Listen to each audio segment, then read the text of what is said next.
Welcome to Telangana welcome. నేను మీ రాజు. ప్రస్తుతం మనతో పాటు Congress party spoke persons, Congress party senior నాయకులు నిజాముద్దీన్ గారు ఉన్నారు. నమస్తే నిజాముద్దీన్ గారు, అండ్ కంగ్రాచులేషన్స్.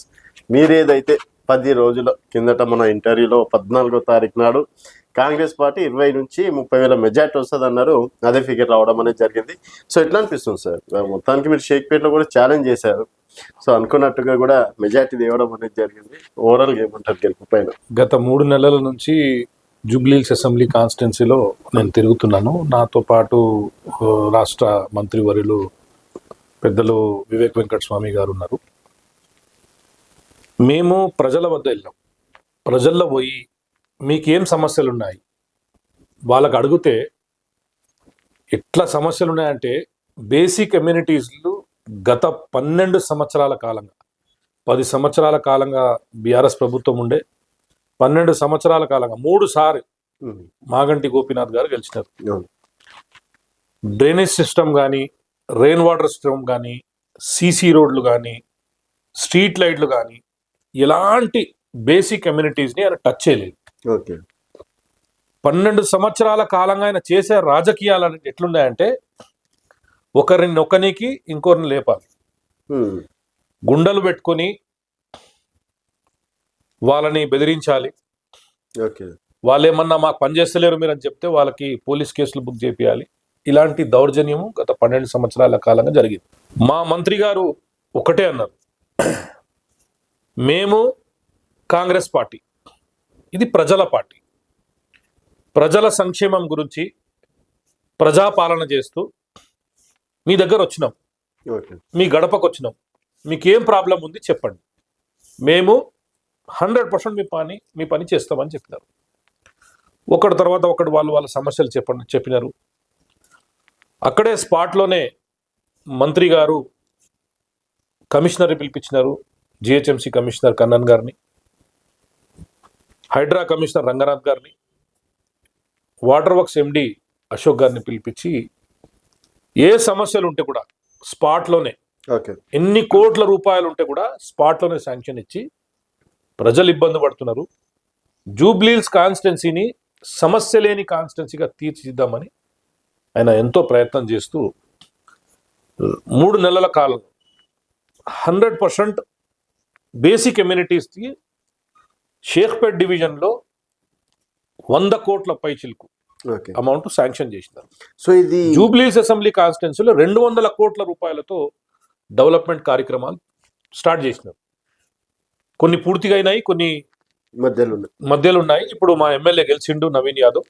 డెఫినెట్లీ రాబోయే రోజుల్లో కూడా ఇంకా ఏం సమస్యలు ఉన్నాయి, ఎందుకంటే మేము ఒక షేక్పేట డివిజనే కాదు, వేరే మంత్రులు రహమత్ నగర్లో ఉన్నారు, బోరాబండాలు ఉన్నారు, వెంగళరావు నగర్లు ఉన్నారు, మన ఎర్రగడ్డలు ఉన్నారు, శ్రీనగర్ కాలనీ సగం పార్ట్ మనకు వస్తుంది.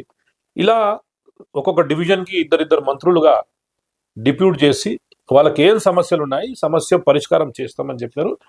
ఆ సమస్య పరిష్కారం మీదనే, డెవలప్మెంట్ మీదనే మేము ఓటు అడిగినాం. ప్రజలు మాకు 25,000 మెజారిటీతో మాకు గెలిపించినారు. మేము చాలా సంతోషంగా ఉన్నాము. ప్రజలకు కూడా చాలా పెద్ద ఎత్తున థ్యాంక్స్ చెప్తున్నాం.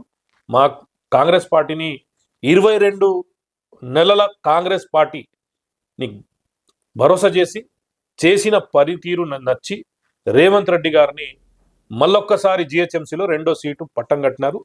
రాబోయే రోజుల్లో కూడా మేము గతంలో ఎట్లా పనిచేసినాం, ఇంకా మంచి ఎట్లా పనిచేయాలనే ఆలోచనతో ముందుకెళ్తామని ప్రజలకు చెప్తున్నాం. సో ఇప్పుడు పైసలు లేవు, బడ్జెట్ లేదని చెప్పేసి కాంగ్రెస్ పార్టీ అంటే మీ సీఎంఏ చెప్తున్నారు. దాదాపు ఇప్పుడు ఎన్నో హామీలు ఇచ్చారనుకుంటా. హామీలు నిలబెట్టాలంటే మినిమం 2,000-3,000 కోట్ల వరకు అవుతుంది. మరి అవన్నీ నెరవేరుస్తారా, లేకపోతే గెలిచేసినాం అయిపోయిందని చెప్పేసి పక్కన పెట్టి? మేము ఒకటే అంటున్నామండి, గతంలో మేము 2023లో ప్రభుత్వంలో వచ్చినప్పుడు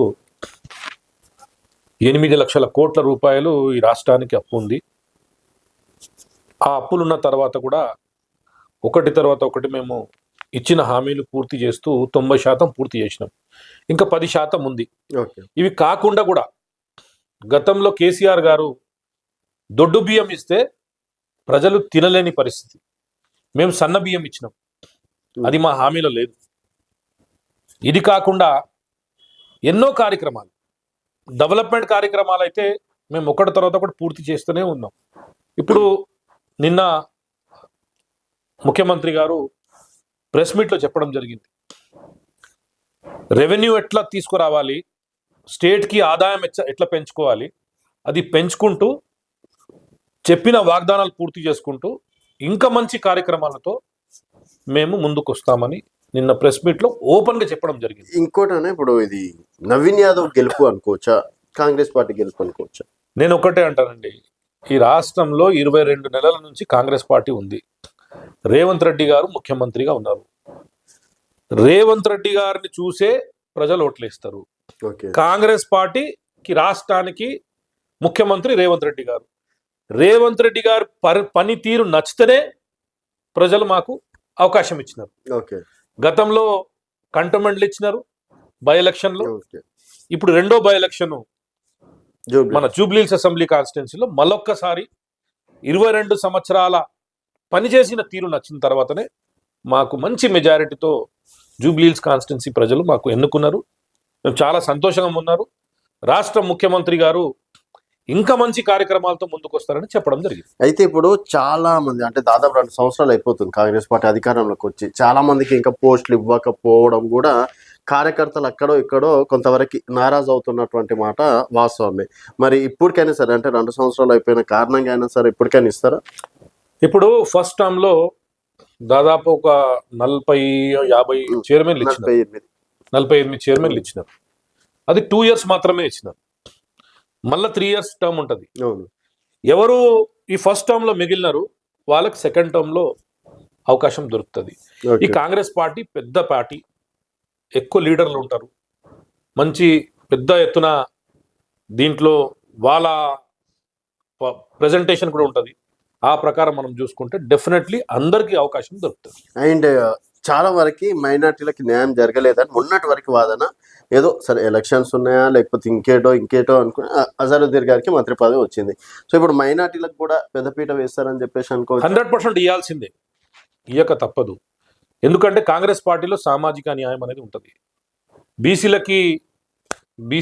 బీసీలకు చూసుకుని తర్వాత మీరు ఎస్సీలకి, ఎస్టీలకి, మన మైనారిటీ కూడా అందరికీ సామాజిక న్యాయం అనేది 100కు 100% కాంగ్రెస్ పార్టీలో జరుగుతుంది. ఓకే, ఇంకోటన్నా ఇప్పుడు ఎంఐఎం కాంగ్రెస్ పార్టీ ఇక్కడ నుంచి కలిసే ఉంటుంది, కలిసి పోటీ చేస్తుంది అని చెప్పేసి అన్నారు.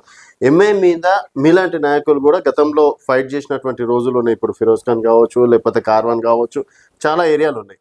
మరి ఇప్పుడు ఇద్దరు ఒకటే అయితే కాంగ్రెస్ పార్టీలో ఉన్నటువంటి మైనారిటీ నాయకుల పరిస్థితి ఏంటి? ఇప్పుడు అట్లా ఉన్నప్పుడు మైనారిటీ మంత్రి ఇచ్చినారు కదా, కంప్లీట్ ఎంఐఎం మీద డిపెండ్ అయి ఉంటే మంత్రి ఇవ్వలేకపోతుండే. ఓకే, మంత్రి ఇచ్చినారంటే కాంగ్రెస్ పార్టీలో ఉన్న లీడర్లకు కూడా గుర్తిస్తుంది కాంగ్రెస్ పార్టీ. అది ఎలక్షన్ అప్పుడు స్ట్రాటజీ, పాలసీస్ ఉంటాయి. ఇప్పుడు రాష్ట్రానికి ఒక డిఫరెంట్ పాలసీ ఉంటుంది, నేషనల్కి ఒక డిఫరెంట్ పాలసీస్ ఉంటుంది. ఆ పాలసీగా రాష్ట్ర ముఖ్యమంత్రి వర్యులు ఎంఐఎం తోటి పొత్తు పెట్టుకొని ఎలక్షన్స్కి వచ్చినారు. ఎంఐఎంతో పొత్తు పెట్టుకుంటే కంప్లీట్ ముస్లిమ్స్ కాంగ్రెస్ పార్టీలో కంప్లీట్ ఎరాడికేట్ చేస్తారంటే అది కాదే కాదు. ఓకే, ఎవరు పొజిషన్ వాళ్ళకే ఉంటుంది. ఎలక్షన్ అప్పుడు వాళ్ళతో ఏం బెనిఫిట్ తీసుకోవాలి, వాళ్ళకి ఎలాంటి బెనిఫిట్స్ మనం అందజేయాలనేది దాని మీద ముఖ్యమంత్రి గారు చాలా స్పష్టంగా ఉన్నారు. కాంగ్రెస్ పార్టీలో సంవత్సర కాలంగా పనిచేస్తున్న వాళ్ళకి అందరికీ, అంటే దశాబ్ద కాలంగా పనిచేసే వాళ్ళకి డెఫినెట్లీ కాంగ్రెస్ పార్టీలో ఒక్క అవకాశం డెఫినెట్లీ దొరుకుతుంది. నమ్ముకోవచ్చు, 100% నమ్ముకోవచ్చు. జూబ్లీహిల్స్ గెలుపుతో అనుకోవచ్చా? జూబ్లీహిల్స్ గెలవకపోనేది వేరే విషయం, కానీ సామాజిక న్యాయం అనేది కాంగ్రెస్ పార్టీలో ఉంటుంది. కొంచెం డిలే అవుతుంది, ఒకటి తర్వాత ఒకటి చేస్తూ వస్తారు. కొన్ని అనివార్యకారంగా డిలే కూడా జరిగింది మైనారిటీలకి పోస్టులు ఇవ్వడంలో. డెఫినెట్లీ రాబోయే రోజులలో 100% 100కు 100% మేము పూర్తి చేస్తామని ముఖ్యమంత్రి గారు చెప్పడం జరిగింది. మా పిసిసి ప్రెసిడెంట్ మహేష్ గౌడ్ గారు కూడా డెఫినెట్లీ మీకు అన్ని న్యాయం జరుగుతుందని చెప్పడం జరిగింది. అండ్ ఇప్పుడు వచ్చే జిహెచ్ఎంసీలో మళ్ళీ ఎంఐఎం తోటే కలిసి ఉంటుందా? ఈ పాలసీ మేకర్ అనేది ముఖ్యమంత్రి గారు, పిసిసి ప్రెసిడెంట్ గారు. నేను అంటే ఒకవేళ కలిపి చేసే మైనార్టీ నాయకులకు ఎంతవరకు ఎఫెక్ట్ ఉంటుందా? ఇప్పుడు డెఫినెట్లీ మైనారిటీ నాయకుల్ని న్యాయం చేస్తూ పొత్తు పెట్టుకుంటాం, అట్లనే చేయాల్సి వస్తుంది. ఎందుకంటే పార్టీలో ఉన్న నాయకుని పక్కకు పెట్టి బయటి పార్టీతో పొత్తు పెట్టుకుని అని చేయలేరు. వాళ్ళకి ఏ లెవెల్లో అలయన్స్ చేసుకోవాలి ఆ లెవెల్లో అలయన్స్ చేసుకుంటారు. ఈ జిహెచ్ఎంసీలో అలయన్స్ చేసుకుంటారా లేదా అనేది వాళ్ళ పాలసీ.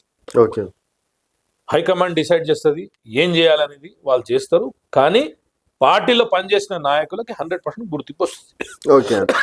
ఇంకోటి మనం ఆ రోజు మాట్లాడినప్పుడు కూడా చాలా ఆవేశంతో చాలా కాన్ఫిడెన్స్ గా మాట్లాడడం అనేది జరిగింది. షేక్పేట్ కాదు జూబ్లీహిల్స్ లో గెలుస్తున్నాం అని చెప్పేసి. అంటే అంత కాన్ఫిడెన్స్ లెవెల్ ఏం చూసి వచ్చింది అనుకోవచ్చు? అంటే ప్రజల్లో పనిచేసినాం, ప్రజలతో కలిసినాం. 12 సంవత్సరాల కాలంగా ఎమ్మెల్యే గారు వచ్చి ఎవరిని కలవని రోజులే లేదు. మేము పోతే వాళ్ళు ఎంత మంచి రిసీవ్ చేసుకున్నారు తెలుసా. వాళ్ళ రిసీవింగ్ లోనే మేము అర్థమైంది మాకు మంచి మెజారిటీతో ప్రజలు మాకు పట్టం కట్టే టైం వస్తుంది. అంటే ఇక్కడ డెఫినెట్లీ మేము చేస్తున్న అభివృద్ధి కార్యక్రమాల మీద కాంగ్రెస్ పార్టీకి జూబ్లీహిల్స్ అసెంబ్లీ కాన్స్టిట్యున్సీలో డెఫినెట్లీ గెలిపిస్తారని మాకు పబ్లిక్ ప్రజల మీద భరోసా ఉంది. ఇప్పుడు ఏమంటున్నారు అంటే రిగ్గింగ్ చేసి దొంగోట్లు వేయించుకొని పైసలు మంచి కాంగ్రెస్ పార్టీ గెలిచింది. గతంలో కూడా ఎలక్షన్ క్యాంపెయిన్ కన్నా ముందు నుంచే ఒక క్యారెక్టర్ అసాసినేషన్ సిస్టమ్ అనేది బీఆర్ఎస్ పార్టీలో ముందుకు వచ్చింది. ఓకే. ఎన్నో యూట్యూబ్ ఛానల్ ద్వారా నవీన్ యాదవ్ క్యారెక్టర్ని అసాసినేషన్ చేయడంలో మా రాష్ట్ర ముఖ్యమంత్రి ఇలాంటి ముస్లింల పట్ల ఇలాంటి స్టేట్మెంట్లు కూడా ఇచ్చినారని దాంట్లో కూడా చెప్పడం జరిగింది. వాళ్ళ దగ్గర చెప్పుకోనికి ఏం లేదు. 10 సంవత్సరాల కాలంగా వాళ్ళ ప్రభుత్వం ఉండే, వాళ్ళ ప్రభుత్వంలో చేసిన పనులు పెద్ద ప్రాజెక్టులు, ఆ ప్రాజెక్టుల నుంచి ఎంత కమిషన్ వస్తుంది, చిన్న ప్రజలకు అందుబాటు ప్రజలకి basic communities day to day బేసిస్లో జరిగే విషయంలో ఎలాంటి వాళ్ళు పట్టింపు లేకుండే. గతంలో కూడా వర్షాలు వచ్చినాయి. గతంలో 10% వస్తే ఇప్పుడు 40% వర్షం వస్తే కూడా ఇబ్బంది లేకుండా ప్రజలు ఈ హైదరాబాద్లో ఉంటున్నారంటే రేవంత్ రెడ్డి గారు చేస్తున్న పనులు, పనితీరు. దాని వలన మేము ప్రజలకి సేవ్ చేసే ప్రయత్నం చేసినాం, చేసినాం.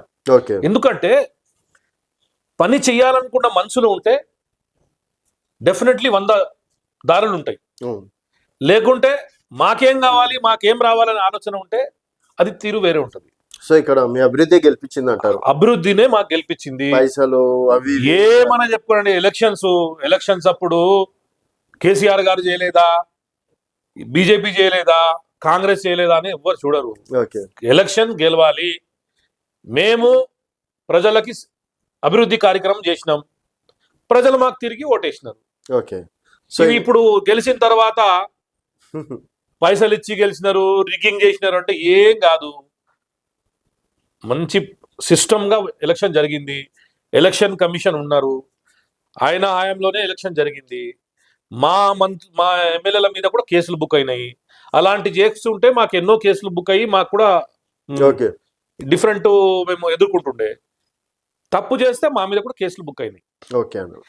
కానీ మేము ప్రజలకి న్యాయం చేసినాం, ప్రజలకి దగ్గర పోయి మేము అభివృద్ధి చేసి ఓటు అడిగినాం, మాకు ఇచ్చినారు. సో ఫైనల్ గా ఇప్పుడు నుంచి అయినా సరే కార్యకర్తలకు న్యాయం జరుగుతుంది. 100% జరుగుతుంది. కార్యకర్తల వెనుక రేవంత్ అన్న ఉంటాడు. 100% రేవంత్ అన్న ఉంటారు, మహేష్ అన్న ఉంటారు, పక్కా 100% ఉంటారు. ఓకే అన్న. సో అంటే మీలాంటి వాళ్ళు చాలా మంది మనం 2021 నుంచి కూడా మీ హార్డ్ వర్కింగ్ అనేది చూస్తున్నాం కాబట్టి సో ఇకపైన అయినా మీలాంటి కార్యకర్తలకి న్యాయం జరగాలని చెప్పేసి కూడా కోరుకుంటున్నాం.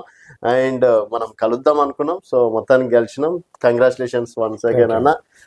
Thank you so much. So ఇది నిజాముద్దీన్ గారితో స్పెషల్ చిట్ చాట్. మరో గెస్ట్ మళ్ళీ కలుద్దాం. చూస్తూనే ఉండండి తెలంగాణ.